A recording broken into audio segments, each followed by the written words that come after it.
औज़ बिल्लाहि मिनश्शैतानिर्रजीम बिस्मिल्लाहिर्रहमानिर्रहीम। अस्सलाम वालेकुम नाज़रीन, कैसे आप?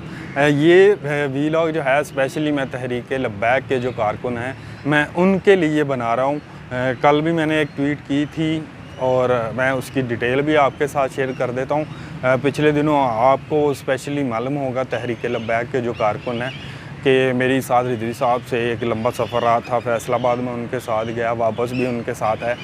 मैंने उस दौरान उनसे ये लाजमी पूछा था कि क्या आपने अपने कारकुनों को कभी कहा है कि जो आपके पार्टी के ख़िलाफ़, बयानिए के ख़िलाफ़ या आपकी लीडरशिप के ख़िलाफ़ कोई बेहुदा ज़ुबान इस्तेमाल करते हैं कि आपने एज़ इट इज़ उसी लैंग्वेज में उनको जवाब देना है? तो उन्होंने कहा जी हम एक मजहबी जमात हैं, हमारा एजेंडा है दीन इस्लाम को तख्त पे लाने का। हम जो नारा लगाते हैं हम उसी पे कायम हैं और उसी को आगे बढ़ा रहे हैं। और दीन इस्लाम में गाली की, बेहुदा गुफ्तगू की और लोगों के नाम बिगाड़ने की, इस तरह की मुहिम चलाने की हरगिज़ इजाज़त नहीं है। मेरे जो कारकुन हैं वो बड़े पुरअमन हैं, लोगों की बुरी बातों का भी जवाब अच्छे तरीके से देते हैं। उनका भी यही मैसेज था कि हम मेरे कारकुन ऐसी गुफ्तगू का हरगिज़ जवाब मत दें। हमारा काम है मज़हब को प्रमोट करना और इसी एजेंडे के तहत हम अपना मिशन जारी रखे हुए हैं। और साद रिजवी साहब का इस वक्त सबसे बड़ी जो आजकल डिमांड चल रही है उनकी तरफ से, वो चाहते हैं कि जो इस्लामी शरई अदालत ने जो फ़ैसला दिया है सूद के हवाले से, इस पर अमल दरामद होना चाहिए। इस्लामी शरई अदालत ने जो फ़ैसला दिया है कि 5 साल के अंदर गवर्नमेंट वो बैंकारी निज़ाम से सूद का ख़ात्मा यकीनी बनाए।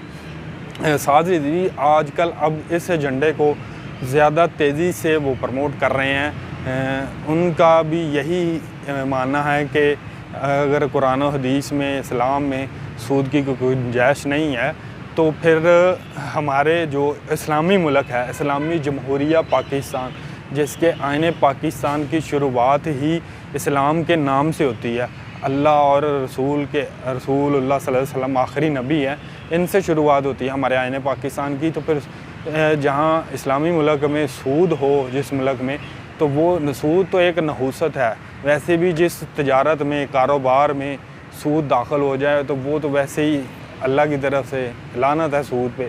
सूद तजारत में कभी आपके लिए फ़ायदेमंद नहीं हो सकता। तो मेरा ये मैसेज था TLP के वर्कर्स के लिए भी, और मैं साद भाई का जो मैसेज था वो भी आप तक पहुंचाना चाहता था। तो मेरी तो तहरीक लब्बैक वाले जो कारकुन हैं उनके साथ तो मेरी ख़ुसूसी एफिलेशन है। मैंने आपको पहले भी एक दिन बताया था कि मैं साद रिजवी साहब की इसलिए रिस्पेक्ट करता हूँ कि उनके जो वालिद साहब थे खादिम रिजवी साहब, उनके साथ मेरी बड़ी अटैचमेंट रही है। तो साद रिजवी वैसे भी नेचर के बहुत अच्छे इंसान हैं, मैंने कभी नहीं देखा कि वो दूसरे लोगों को डिग्रेड करते हों। तो आप भी अपने लीडर्स को फॉलो करें, जिस तरह की वो आपको तरबियत देते हैं, आपको एजेंडा देते हैं, उसी को फॉलो करें। जो मुखालफीन है, स्पेशली पॉलिटिकल पार्टी के जो वर्कर्स हैं, उनका तो काम है एक दूसरे की लीडरशिप के मतलब गालियाँ निकालना, बुरे अल्फाज का इस्तेमाल करना। लेकिन आप तहरीक लब्बैक के जो वर्कर्स हैं उनके लिए ऐसी रत्ती भर भी गुंजाइश नहीं है कि अगर आप एक साइड पे मज़हब का, इस्लाम का, दरूद सलाम की बात करें, दीन को तख्त पे लाने की बात करें और साथ आप गलत अल्फाज का इस्तेमाल करें, ये आपको ज़ेब नहीं देता।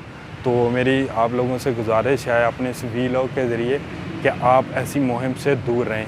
ये आपके लिए नुकसानदेह है, ये आपके पार्टी के जमात के एजेंडे के लिए भी नुकसानदेह है। उम्मीद है आप इस पर अमल करेंगे। ओके जी, अल्लाह हाफ़िज़।